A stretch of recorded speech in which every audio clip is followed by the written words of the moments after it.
this is an iHeart podcast. Guaranteed human. With no fees or minimums on checking accounts, it's no wonder that Capital One Bank Guy is so passionate about banking with Capital One. If he were here, he wouldn't just tell you about no fees or minimums. He'd also tell you about how Capital One cafes are open 7 days a week to assist with your banking needs. Yep, even on weekends. It's pretty much all he talks about, in a good way. What's in your wallet? Terms apply. See CapitalOne.com/bankguy. Capital One N.A., member FDIC. Brought to you by the Spam brand. Some foods or TV shows just instantly take you back to your childhood. Spam Classic is one of those foods. It's so 90s, but also so iconic that the sight of it sizzling just makes your mouth water. Back then, we had Spam Classic, but today, there are 12 irresistible varieties to choose from. It's like picking your favorite Boy Meets World episode. Impossible. There's Korean barbecue flavored, jalapeno, and 25% less sodium, just to name a few. Spam brand. Sizzle pork and Learn more and get sizzling at spam.com. Welcome to Stuff You Should Know from HowStuffWorks.com.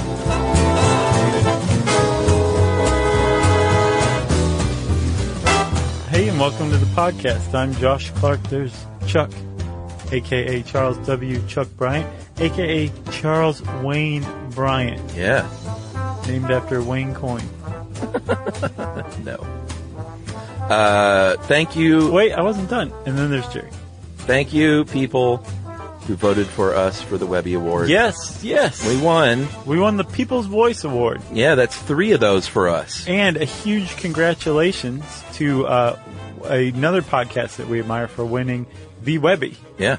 99% Invisible. Yeah, if you heard our TED Talks episode, we interviewed Roman Mars, and he won the, I guess, panel vote. Yeah. And then we won the People's Voice vote. He's the industry darling. We're the populist darlings. Yeah, when I put it on my personal Facebook page, I tagged Roman and I said, we won the one for People's Vote and Roman won the one based on quality. And he said, no, they're both quality. Yeah. He was very sweet about it. Yeah.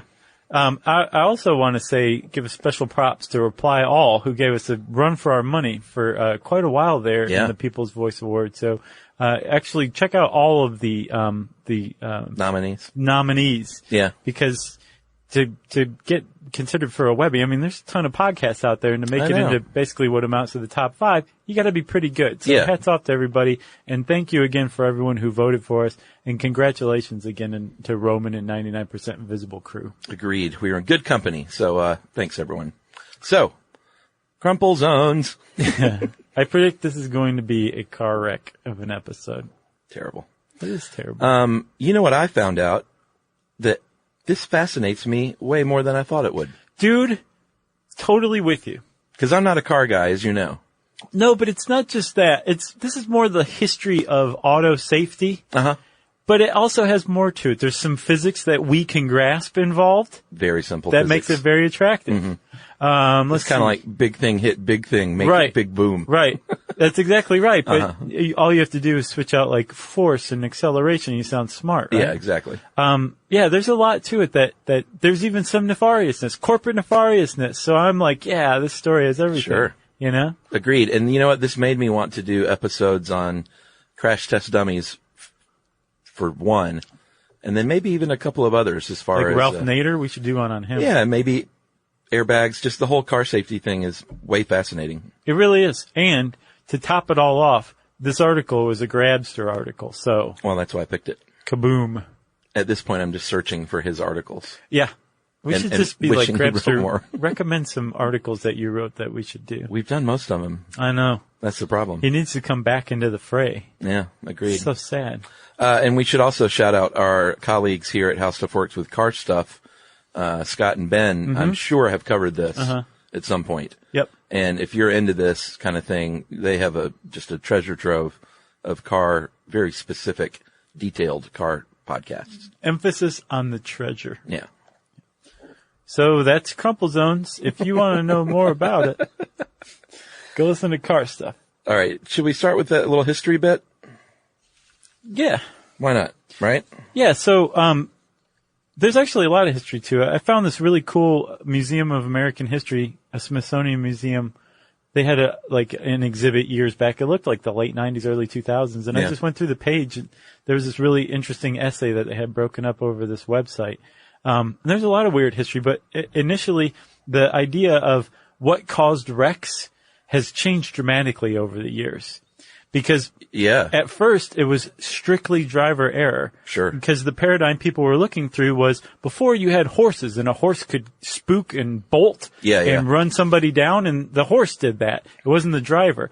The whole idea of a horseless carriage was that it was just a lump of metal that responded to the driver's commands. And so anything that went wrong, it was the driver's fault. Yeah. And it took many, many years for people to realize, like, actually, no, there's some serious design flaws in cars. Right. We can actually make them safer. Right. And once people figured that out, they didn't realize that the auto manufacturers had known this for decades. Yeah. And then after the public finally realized it, it took a few more decades for people to finally implement it.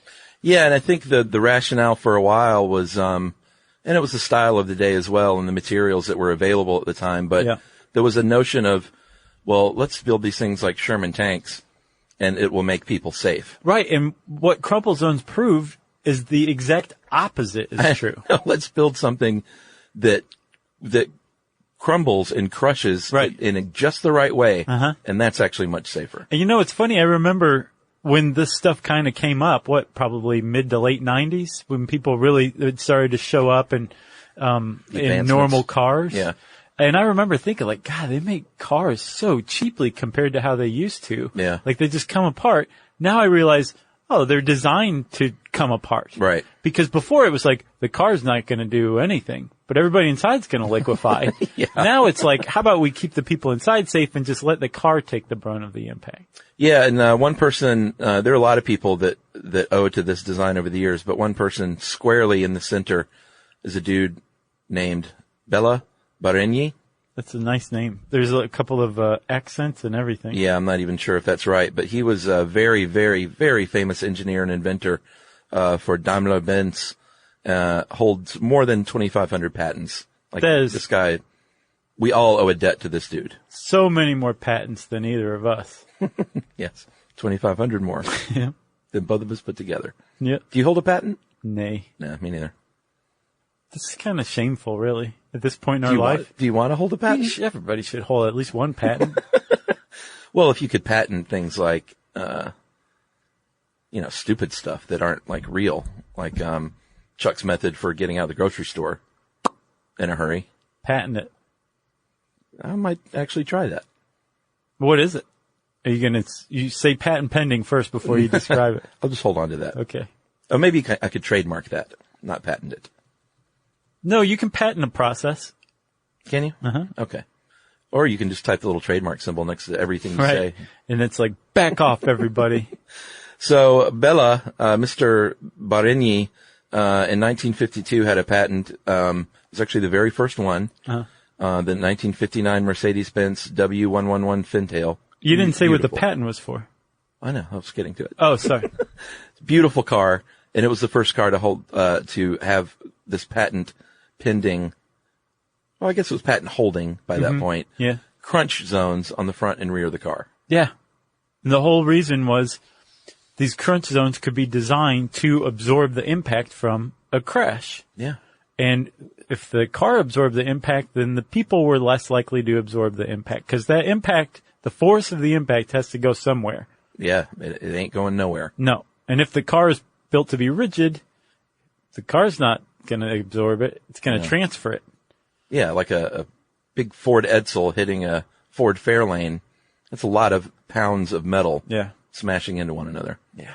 And the people inside aren't going to fare too well. Especially back then when they're like, what's a seatbelt? Dude, not only what's a seatbelt, the earlier cars had plate glass windows. Yeah, they were death machines.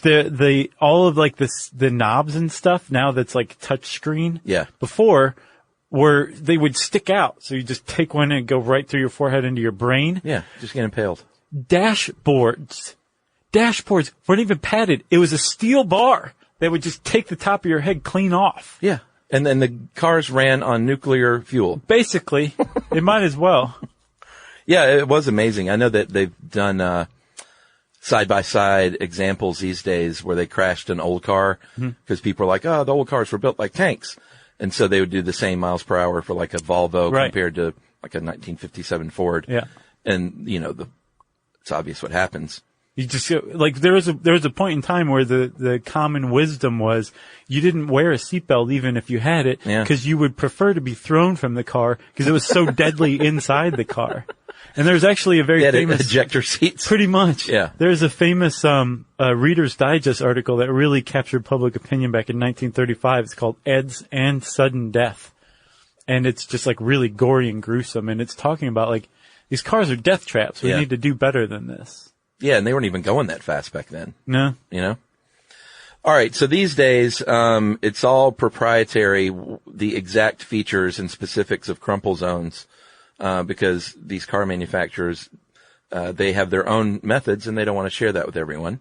Makes sense. That's fine as long as they're building it. That's right. But in general, what we're talking about are frame designs where certain parts of the frame of the car bend and collapse in such a way that it keeps the people and things like the gas tank safe. Right. Because you don't want that gas tank exploding either, which we'll get to. Right. So let's talk about what a crash is, right?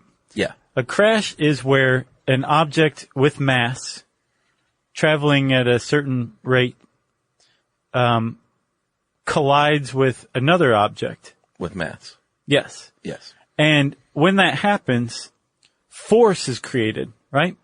And yeah. Well, I was going to say, if people are saying, well, what if you don't hit a car? You're going to hit a street, you're going to tumble, you're going to hit a telephone pole. Right. Something is going to make impact. Right. Yeah. So what's happening when you have impact is you're accelerating, but logically you should just call it decelerating in the case of a crash. Yeah. But it's still accelerating whenever you have a change in velocity, right? Okay. So when you hit something in your car and you decelerate quickly, that force is transferred. The force is the mass times the rate of deceleration, right? So another way to put it is how bad you're messed up equals how heavy the car is and the object it hits times how quickly and suddenly it stops. Yeah. So you can actually take force in that equation and diminish it tremendously if you can diminish tremendously the rate of acceleration. If you can extend the time it takes to decelerate. And you can understand this a lot more easily if you think about when you come to a stop slowly at a stop sign. Yeah. As opposed to when you have to slam on the brakes and you come to a stop. Uh-huh. Now, the next degree above that is when you hit like a pylon and come to a complete stop. So that's what an accident is. It's that transfer of force from one object to another through this deceleration, this rapid deceleration. Yeah, and in the case of a crumple zone, there are two things that it's trying to do there. One is to reduce that initial force from that first point of contact. When you hit that phone pole or that other car or whatever, you want to drop that force and then redistribute that away from the people. Right. So the way you drop that force is to extend the rate of deceleration. Even by tenths of a second makes an enormous impact. Well, that's all you have in the case of a crash. Right. So Ed points out that if you change the deceleration time from 0.2 seconds to 0.8 seconds, you reduce the total force by 75%. Huge difference. Yeah, especially if you're in a car accident, like 75% less force being transmitted through the car that's preferable. Yeah. Right? So, the whole point of crumple zones, the whole thinking behind them is to basically build an area that can change this deceleration, lengthen it out some, so that the force is, and then also to kind of redistribute that force throughout the car away from the passengers. That's the whole thing behind it. It makes total sense. All right, well, let's take a quick break here, and we will come back and talk a little bit about how they're doing that.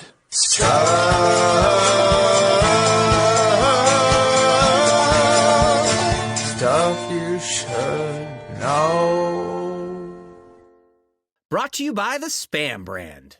Some foods or TV shows just instantly take you back to your childhood. Spam Classic is one of those foods. It's so 90s, but also so iconic that the sight of it sizzling just makes your mouth water. Back then, we had Spam Classic, but today, there are 12 irresistible varieties to choose from. It's like picking your favorite Boy Meets World episode. Impossible. There's Korean barbecue flavored, jalapeno, and 25% less sodium, just to name a few. Spam brand. Sizzle pork and Learn more and get sizzling at spam.com. Hey, it's us, the Jonas Brothers, and guess what? We have some big news. What's the news, Nick? Huge news. We created our own podcast called Hey Jonas. We invented a podcast? Well, we didn't invent it. We just contributed to We're the first people to do podcasts. Pretty wide range of podcasts starting a that are out there. trend. But this one's extra special. So how do we actually come up with the name Hey Jonas, guys? I honestly don't remember. I think it was on a call about what we should call it, and Well, we were thinking originally calling it one of the early names of our band before Jonas Brothers. This is how you guys remember it going down? Yes. I have a very different memory of this. We were talking about a bit for the podcast where people could call in and say, Hey Jonas. And then I wrote down on my little notepad, Hey Jonas, and offered it up as a potential title for the podcast. But thanks for remembering that, guys. Listen to Hey Jonas on the iHeartRadio app, Apple Podcasts, or wherever you get your podcasts. Just listen. We don't care where you hear it.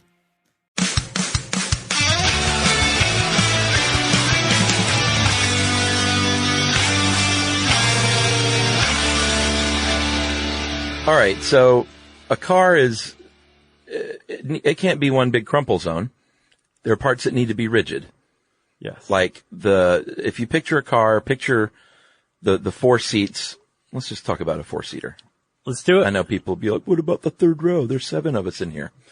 Whatever the case, just picture a small box where the people are actually sitting. Yeah, that's called the passenger compartment. The passenger compartment, that is that box. That needs to be rigid. You don't want that crumpling.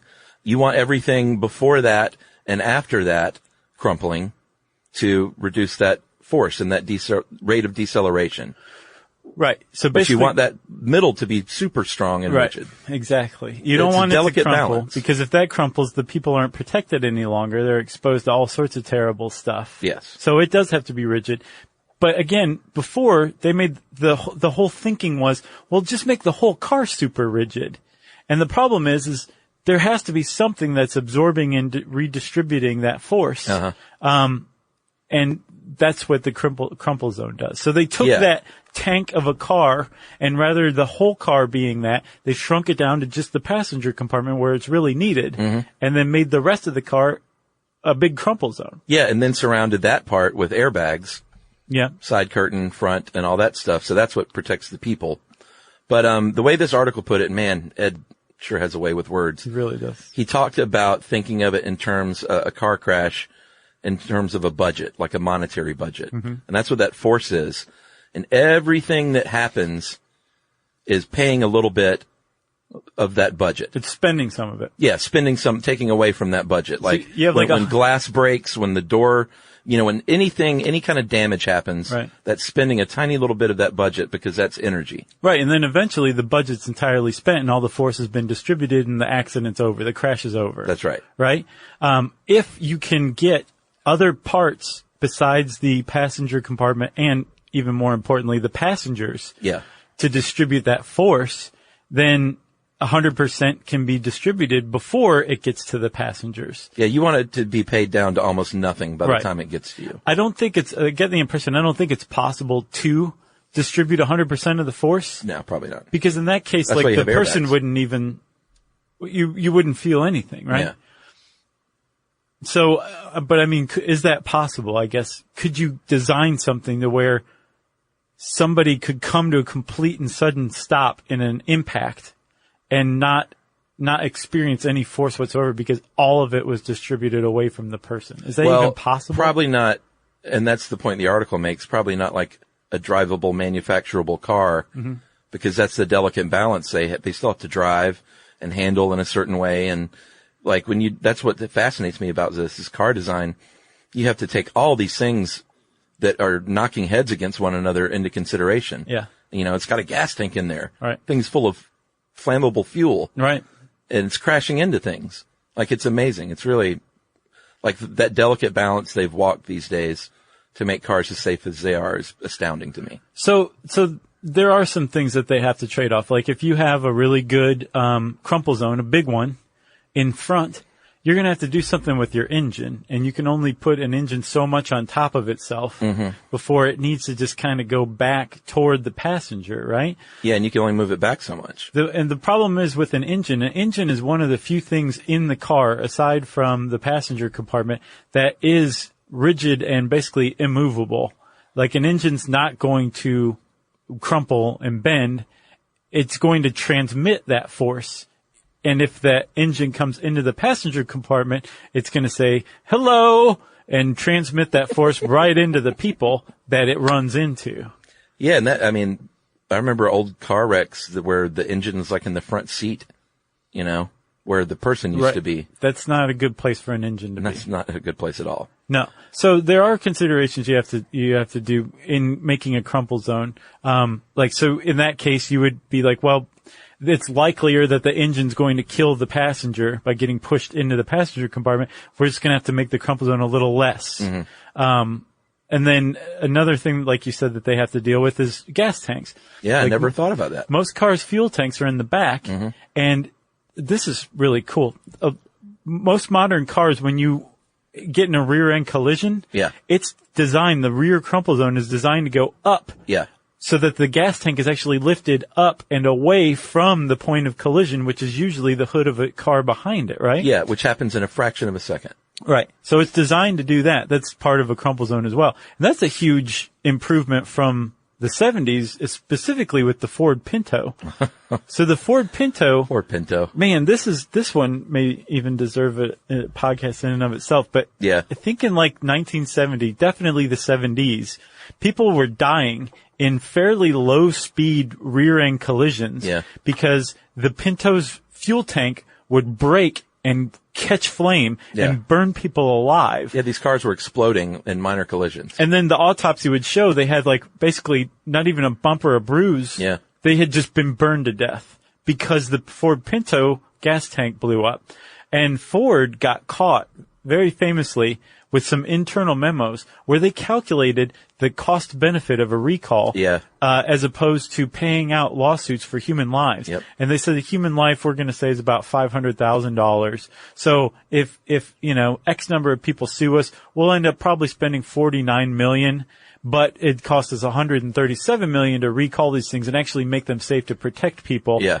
So they went with the just handling lawsuits. Yeah. And it was a big deal. And finally, enough of a public outcry came out about it that they finally did something. And I think they did recall some Pintos. And then they were like, oh, we'll just put the gas tank in front of the rear axle so that it's not exposed during crashes. Right. And a couple of other improvements that cost like $1 a piece. Yeah. And they, at that point, it was kind of, the Pinto. The Pinto was dead. Yeah, they weren't selling like hotcakes any longer. No, I mean, like, you want to get a bad name for your car. Fiery Death is a good way to do it. There was a movie. God, what was it? It was one of the spoof movies. Oh, it was Don't Talk, Top Secret. Was it? I was going to say Just Top Secret. Barely tapped the tree. Yeah, tapped it. It was a Pinto that exploded, like, it slowed down and went doink, and then went boom. Yeah. I didn't think it was Top Secret, though, so wasn't that World War II? It was an anachronism. Oh, okay. Gotcha. I'm 99.99999% I think you're right. sure. That was my first thing too. My first guess.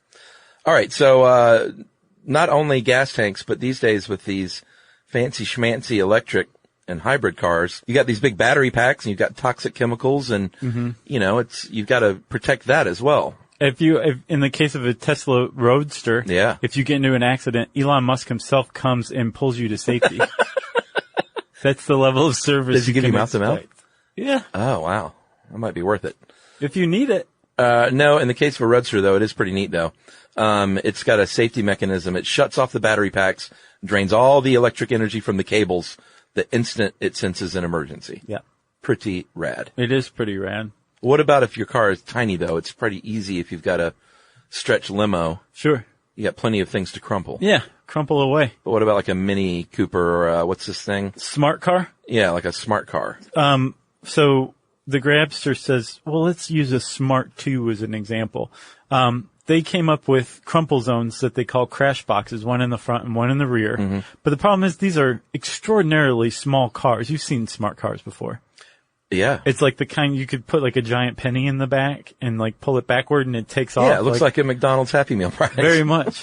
Except a very, very expensive one. Sure. But the smart car is very small. And when it does get in a crash, it does have these crumple zones and they do something. But the engineers also had to like get kind of clever too. Like, for example, I think, the transmission actually turns into its own crumple zone to redistribute the force, right? Yeah, it's amazing. And, they used the wheels and the tires. They were like, well, these things, they're going to be getting a lot of impact right away. So why not design the wheels, the suspension, the tires, to deform and break away or even rebound and distribute that kinetic energy elsewhere. Which is pretty awesome. It's amazing. Yeah. And so again, we should say this is proprietary stuff for the most part, but you can really let your imagination run with these things. Like all you have to do is say, like really high-end sports cars. They'll use like honeycombed structures, which give excellent strength under normal conditions. But when they're dented with enough force, they just completely give and crumple, and that force gets redistributed throughout the honeycomb. I imagine more lightweight too. Yeah, I would guess so. Don't you think? Yeah. Trains use this technology. Which is pretty smart too. What they put them on the front and rear of each car compartment, right? Yeah, each passenger car. And then when the cars just start stacking up, it just gets distributed throughout the train rather than into the people who are trying to eat their Salisbury steak. All right, well, let's take another break and we'll come back and finish up with a little bit on everyone's favorite topic of the Stuff You Should Know Army, NASCAR.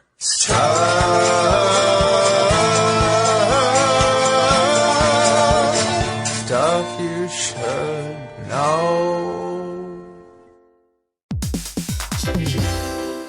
Stuff You Should Know is brought to you by the Spam brand. Here's some sizzling hot knowledge for you. Did you know there's a blue can found around the world that's so beloved there are entire festivals dedicated to it? Are you talking about beer? No, it's Spam Classic, Chuck. That's right, and it's also delicious. That cultural icon went from the meat that won the war in the 1930s to having a museum dedicated to it. Today there are 12 mouth-watering varieties like teriyaki, tocino, and Korean barbecue flavored, just to name a few. And, of course, Spam Classic, all waiting for you to fry up into your favorite Spam dish. There's simple crowd-pleasing dishes like Spam Classic and eggs, or flavorful cultural favorites like Spam Musubi, a perfectly fried Spam slice on a bed of rice wrapped in nori. It's a sweet yet savory Hawaiian favorite. So, while we serve up cans full of wisdom, you need to sizzle up some Spam Classic and bring that crispy on the outside, tender and juicy on the inside goodness to your next dish. Spam brand, sizzle, pork, and mmm. Learn more and get sizzling at spam.com. Number one hits, millions of records sold, awards, sold out tours. You think the Jonas Brothers are satisfied? Nope. It's podcast time. We get to ask other people questions because we're sick and tired of being asked questions. Hey Jonas is available now, and their first guest is a big one, Paul Rudd. You know, Steve Carell is a great singer. Can he tell you not to audition for The Office or something? I told him. Whoa. We were filming Anchorman. Clearly, I was the idiot. Thank God he didn't listen to me, right? Listen to Hey Jonas on the iHeartRadio app, Apple Podcasts, or wherever you get your podcasts.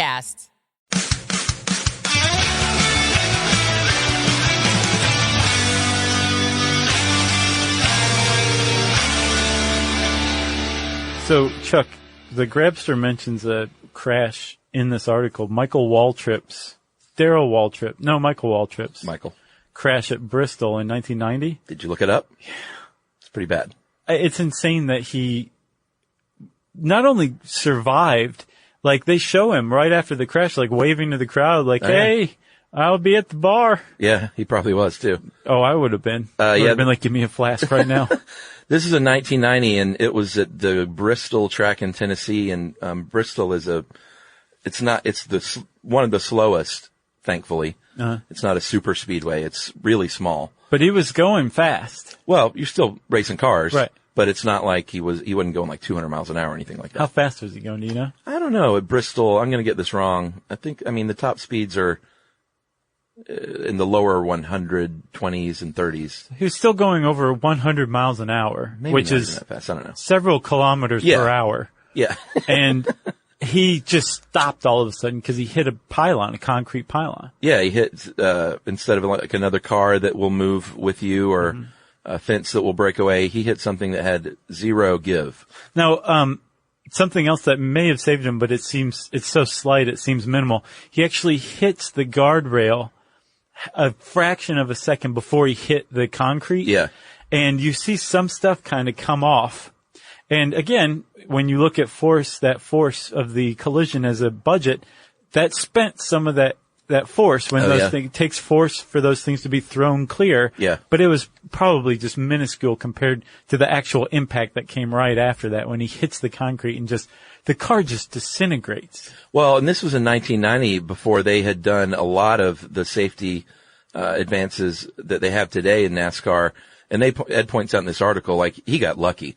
Yeah. Like, he shouldn't have survived that crash with the kind of cars they had in 1990. Right. He got super lucky. But even if you're not a car race fan and you see these wrecks on TV where the car just flies into a million pieces, that's exactly what it's supposed to be doing. Right. And every little piece of that car you see flying off is something that has kept that driver safe. It's so funny to think, like, before they designed cars to save you money in the shop after a wreck. Yeah. But it didn't matter because it's really just saving your estate money because you're dead. Yeah. Now it's like, this is gonna cost you $1 billion to replace this car. It's basically just totaled. But you're fine. Right. Like, that's the thinking behind Crumple Zones, basically. Yeah, that The a human shift in life thinking. was more important than a bumper that you don't have to replace. Yeah. Good move. In the 80s and 90s, actually all throughout NASCAR history up until the 2000s, the idea was a little more that old school approach. They wanted these cars to be rigid and stiff because they performed better and they were heavier and you could drive faster and hug the road and handle better. Yeah. But then in 2001, and you know, it's not funny at all. I followed NASCAR one time for one season. Really? And the very first, because I had friends that did it, and I was like, it's just driving in a circle. And they're like, no. Turning left. Just watch, Chuck. It's much more than that. Just watch. You're a smart guy. You'll get it. Mm-hmm. And so I was like, all right. I watched the Daytona 500 in 2001, and that's when Dale Earnhardt died. Oh, yeah. That was the first race I ever watched. Wow. Like all the way through. Are you like, does this happen a lot? Well, I was scared I had something to do with it. I don't know if you did. I don't think you're a jinx. No, but it was very sad because if you saw that wreck, it didn't appear to be that big of a deal because the car didn't fly into a million pieces. Yeah. He just kind of turned up into the wall and all of a sudden Dale Earnhart's dead. Right. I Going, think they even played like a wah wah sound effect before they realized like, oh wait, he's dead. Yeah, it was awful. So what happened in that case is he had what's called a basilar skull fracture. So did you look these up? Yeah, I mean, this is when you're going really fast and you stop immediately. And in the case of a race car driver, their bodies are completely strapped in. Right. But their heads at the time weren't. Yeah. And your head goes forward and your body doesn't. Yeah. And you get a fracture, a snap where your spinal column meets your skull. That's the basilar skull fracture. Did you look it up on Google Images? Yeah, it's awful. Man, did you see the raccoon eyes? There's actually you can, if you're doing an autopsy or something, one way to if the person has like real dark circles around their eyes and especially under their eyes, that's called raccoon eyes, and it's a symptom of basilar skull fracture. Ugh. It's pretty crazy stuff. You probably shouldn't look that up because there's some really awful pictures of just dead people with raccoon eyes and the tops of their heads removed and stuff. Oh, man. Well, because that wreck, because Dale Earnhardt was such a icon of the sport. I mean, you know, anytime someone dies, it's a tragedy. Sure. But he was like on the Mount Rushmore of race car drivers. So for him to die in a crash, they really started taking things seriously, and they created what's called the Car of Tomorrow, which is what they've been racing in, I think, since 2008. And that is, well, it's essentially just a car that's way, way, way safer. Yeah. We won't get into a lot of the particulars, but there's more styrofoam involved, better crumple zones. Yeah, which is a big one. I think it's called the Hans device is what they started wearing after that, which keeps your head attached to the seat. Smart. So it doesn't snap forward. Yeah. The drivers didn't like it as much because they couldn't look around as easily. Right. But, it's like a give and take with safety. Sure. You don't want to die out there either. Let's put some mirrors in there. I got rear view mirror. Sure. We'll put a bigger one up. I got nothing left. No. You got anything left? It's Crumple Zones. Part of the growing auto safety suite. If you want to know more about Crumple Zones, type those words into the search bar at howstuffworks.com. And since I said search bar, it's time for listener mail. I'm going to call this Hundreds of Doll Heads. Did you read this one? Yeah. Hey guys, love the show. The lead episode hit home because I work for a consumer product certification company. We test everything from guitars to pacifiers to chainsaws, and one of our responsibilities is certifying low lead content. Part of our federal code mandates that surface coatings, paint on children's products and furniture contain no more than 90 parts per million of lead. This limit was originally 600 parts per million, but it was lowered after the lead toy panic of 2007. Remember that one? The Great Lead Panic of 2007? Yeah, I do. Do you? No. Yeah, remember Chinese toys turned up with lead in it, and everybody's like, get those things out of here. I think I slept through most of 2007. Oh, yeah? Yeah. Did you have mono? Sure. Okay. In our Trace Metals Analytics Lab, we test thousands of products every year for heavy metals, lead, mercury, arsenic, etc., and other restricted substances. My first job at the company was to use a razor blade and physically scrape surface coatings off toys for lead testing.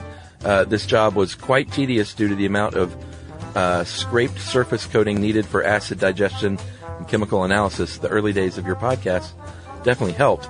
In one instance, our lab was asked to test only the painted eyebrows of a doll. You can imagine how little surface coating can be collected from one set of eyebrows. Due to this, I was surrounded by hundreds and hundreds of doll heads with scraped eyebrows. As you can imagine, the sights of hundreds of eyebrowless doll heads staring at you as you work is quite off-putting. With their dead eyes? Just want you to know, there were thousands of people working hard every day to ensure the products are safe for you and your families. Thanks, guys. Keep up the great work. And that is Matt. Thank you, Matt. Hat is off to you for what you do for a living. Thanks for keeping us all safe and tucking us all in at night. If you want to get in touch with us, you can tweet to us at SYSK Podcast. You can join us on Facebook.com/StuffYouShouldKnow. Hang out with us on Instagram at SYSK Podcast. You can send us an email to stuffpodcast@howstuffworks.com. And as always, join us at our home on the web, StuffYouShouldKnow.com.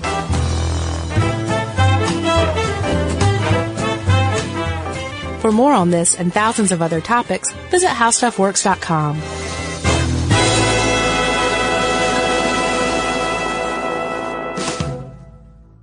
Brought to you by the Spam brand. I'm about to drop some sizzling hot knowledge, everybody. Did you know there's a blue can loved around the world with festivals dedicated to it? That's right, it's Spam Classic. The cultural icon went from fueling the world in the 1930s to earning its own museum. And today there are 12 mouth-watering varieties like teriyaki and Korean barbecue flavored, plus the original Spam Classic, ready to fry up in your favorite dish. Fans everywhere keep sizzling it up, breakfast, lunch, and dinner. Spam brand, sizzle pork, and Learn more at spam.com.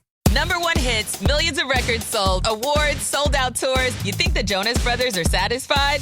Nope. It's podcast time. We get to ask other people questions because we're sick and tired of being asked questions. Hey Jonas is available now, and their first guest is a big one, Paul Rudd. You know, Steve Carell is a great singer. Can he tell you not to audition for The Office or something? I told him. Whoa. We were filming Anchorman. Clearly, I was the idiot. Thank God he didn't listen to me, right? Listen to Hey Jonas on the iHeartRadio app, Apple Podcasts, or wherever you get your podcasts.